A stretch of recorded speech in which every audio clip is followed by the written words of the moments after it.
The Jose Rizal execution has been challenging yet rewarding journey, balancing our hectic schedules as nursing students in our academic work made the process far from easy.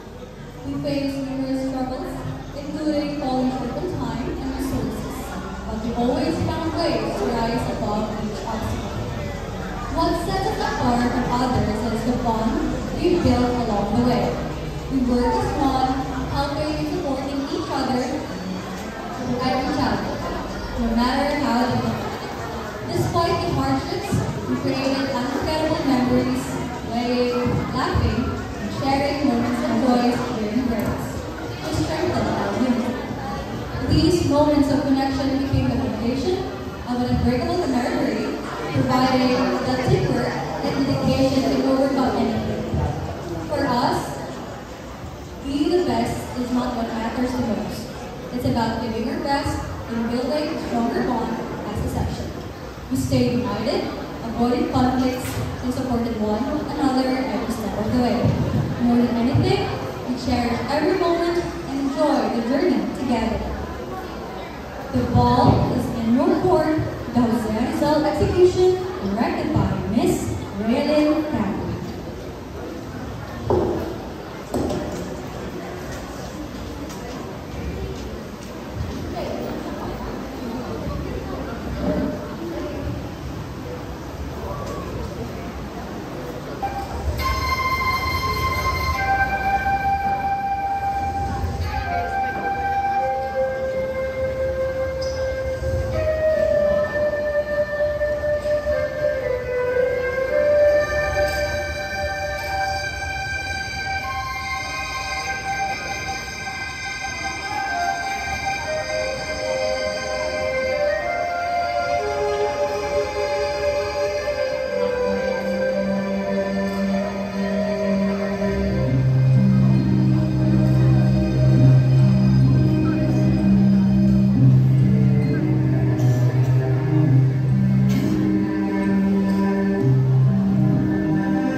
sinupil ang kanilang kultura at sinakal ang kanilang kalayaan. Ngunit sa kabila ng kadiliman, may mga bayan nagbigay ng bago at namunga rito si Jose Rizal.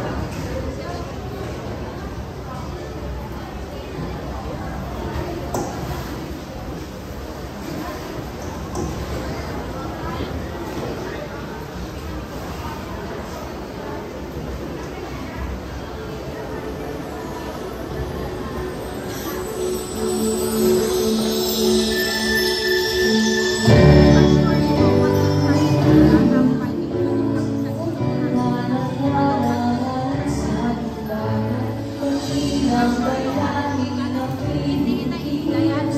Lubos na salamat pagpupuray Panginoon.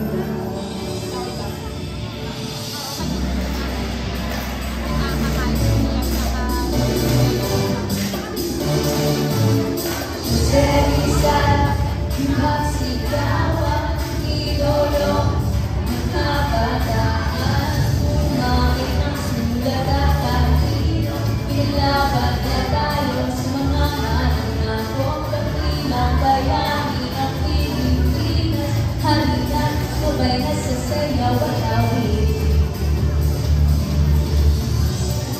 Jose Rosario Rizal y Alonso Alonso, isang pangalan sa kasaysayan ng ating lahing Pilipino. Isinilang siya noong 1961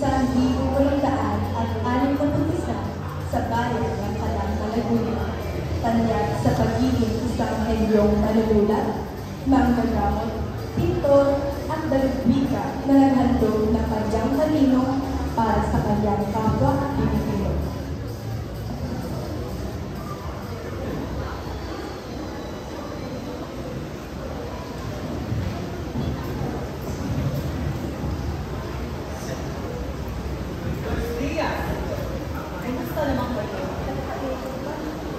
Pabuti naman, senyor. Ilagay sanay na sa panahon.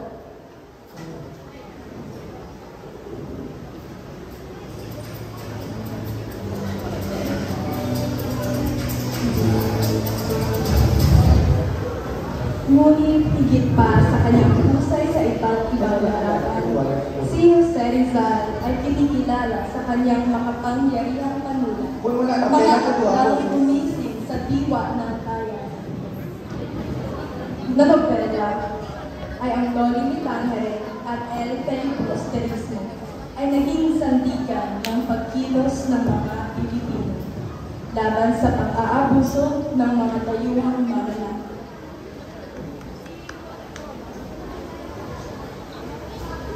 Isang mapagpalang araw sa ako ay narito upang ipahayag ang aking kagalakan sa iyong sulat.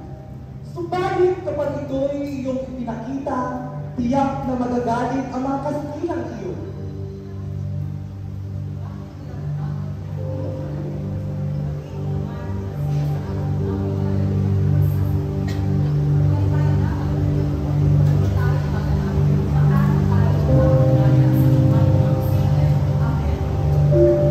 Oo nga, Rizal, batid ko ang punto mo. Subalit alam mo sa iyong sarili na kapag ito'y iyong ipinilit na ipakita, tiyak na madaalang sa apoy sa galit ang mga otoridad. At hindi sila magdadalong isip na paslangin ka!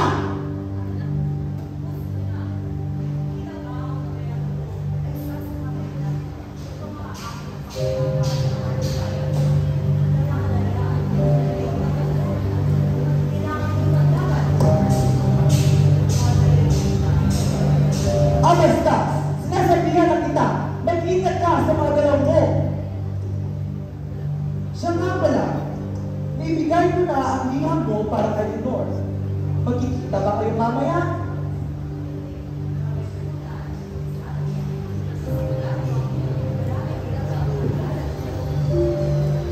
Haba, hindi naman yata halata. Babaero ka pala.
ng mabagal. Gusto ko lang sayaw ng mabagal. Ako naman, tigil mahal, sumasakay sa musika.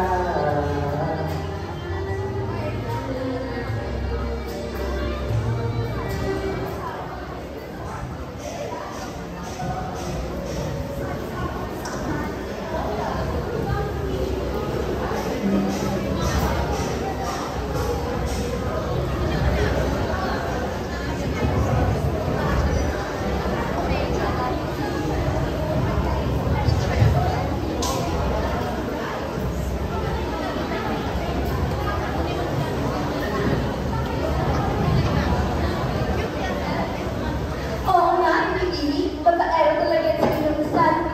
Kaya nga ng iba, sa lahat ng pinupuntahan ng pagsasalo, ay may dinadala talaga ng babae pa uwi.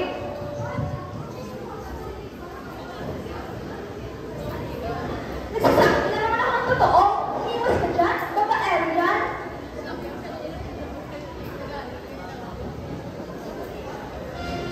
Talagang babae o ulan na kilala.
Aking minamahal na ibig.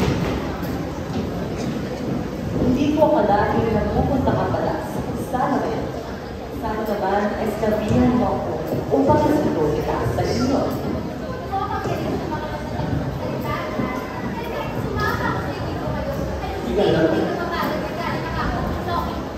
Huwag silang panulaan, mahal ko. Alam mo naman, at ikaw lang ang gusto kong sisiluin. Simulaan mo tayo mga pasit na lamang.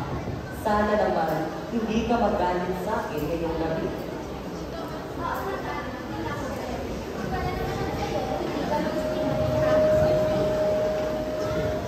Mahal kita, Litor.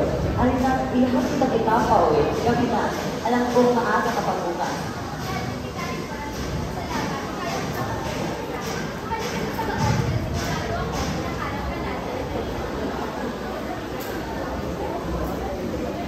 Habang si Rizal ay nakikipag-usap kay Leonor, sina Andres Bonifacio, ang leader ng Katipunan, at si Emilio Aguinaldo ay nag-uusap tungkol sa kanilang mga hakbang patungo sa kalayaan ng Pilipinas.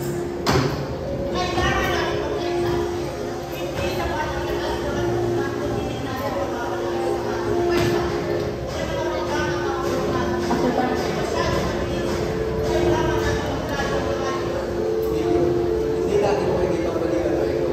Ang mga Espanyol ay pinapalakas ang kanilang makontrol at tayo ay patuloy na pinapahirapan. Dapat magtulungan tayo at magpunsa ng mga aksyon agad.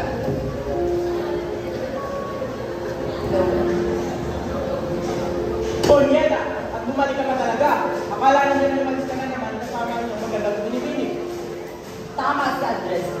Ngunit hindi lamang nakakasalakas sa katawan ng kailangan natin, kundi pati na rin ang tamang disiplina at sa iniya.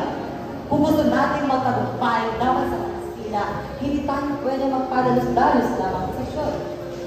Aba, mabuti naman at meron ka pa. Akala naman yung puro na lang ang lalaki ay sa babae mo sa kanyang utang.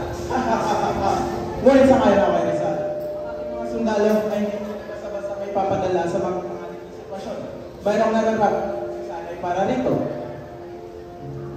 Kahit na malalim na ang pinag-uusapan ng mga binata, ay hindi maisawalang bahala ni Rizal ang kanyang totoo na may nakatingin sa kanya.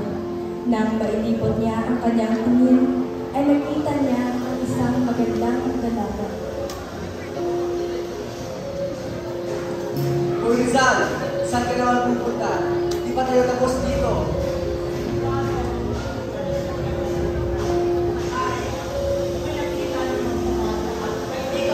Anak ng at umalis pa talaga siya sa gitna ng ating pag-uusap. Pwede para sa ano? Sa isang babae? Hindi ka talaga yung hanap sa akin pag bumalik siya dito.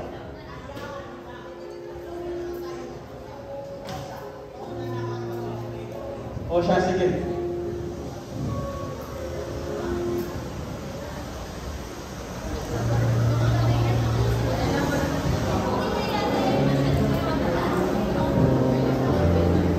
Kulitang sabihan. Ang mga mata ko ay lalagyan ng mas makulay ng kwento.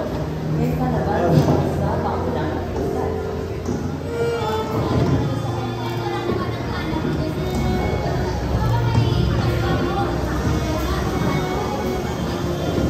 Kung ganun, hindi ba ang mas magandang pagnangkay ng magsasama sa ilalim ng liwanag ng buwan? Kakaroon natin makita ang salon sa ating mga tanong.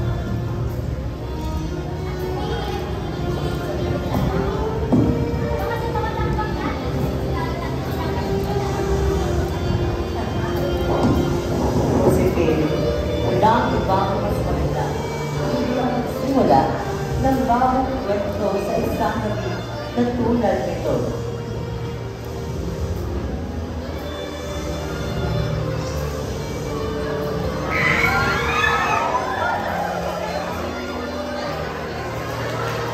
Dahil sa mga isinulat ni Rizal na Dolly Tanner at Elton Gusto mismo, inilantad niya ang katurian ng mga prayer at kaulang katarungan ng gobyernong Espanyol. Dahil dito, itinuri siya ng mga Espanyol bilang isang bantay. Ginamit nila ang kanyang mga libro bilang ebidensya upang siya'y kasuhan ng sedisyon at pagkikilahok sa rebelyon. Kaya napagtanto na lamang na paslangin na ito.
Ang mga rebellion ay nakalat na pang-apol.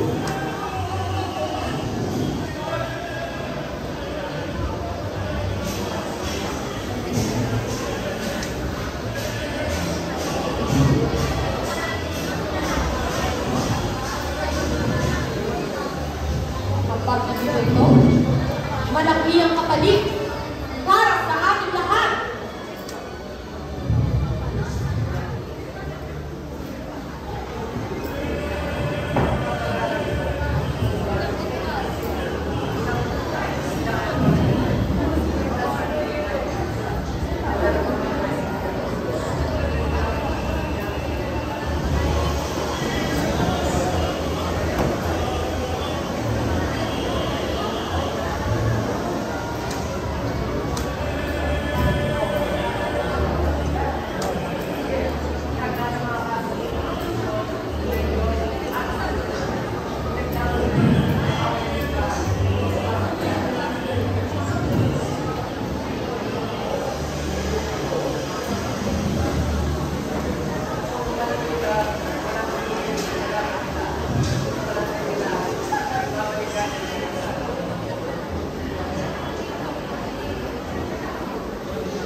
mapagkapag siyang sipag. Ano ang nangyari? Alam mo ba, may mga bulong-bulungan na ito ay nagkasali sa pagdating ng Biblia. Ginamit ng mga Espanyol ang rebellion bilang dahilan upang kumilos. Wala akong dapat itago. Ang aking layunin ay para sa mapayapang reforma at hindi tignan. Kung ako'y aalis ko hindi na, ito'y labang sa katarangan. Ang mga Friday ay wala pa kaya alam sa katanungan. Pag-igante ang kanilang layunin. Mag-ingat ka. Baka hindi ito magtapos. Ayaw sila sa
Kung ito'y kalooban ng batas, susunod ako.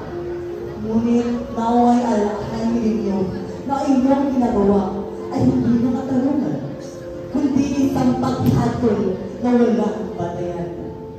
Dalinsa! Pumanito ko yung serihan. Ginawa ko na upang maiwasan ito. Huwag kang mag-alala, Teniente. Ang katotohanan ay palanging mananaig kahit sa harap ng kamatayan.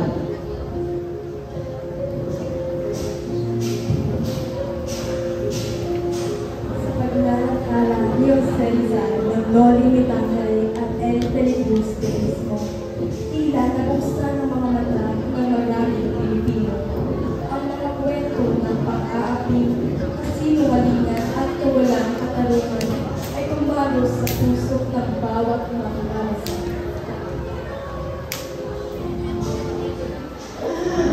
Ama namin, sumasalangit ka, sambahin ang anak mo, pagpasamin ang kayan mo, sundin ang loob mo, dito sa lupa, na parang sa langit.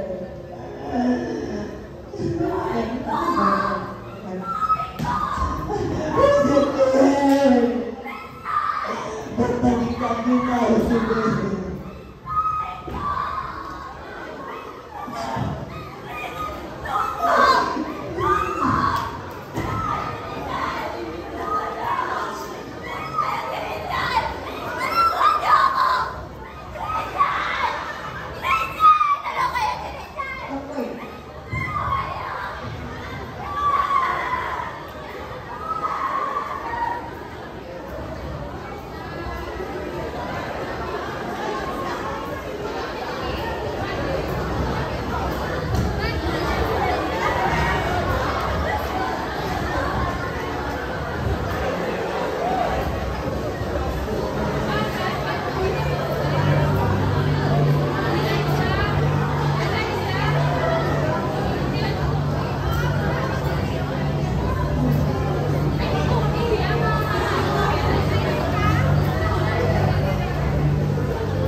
Magandang bukas, ikaw at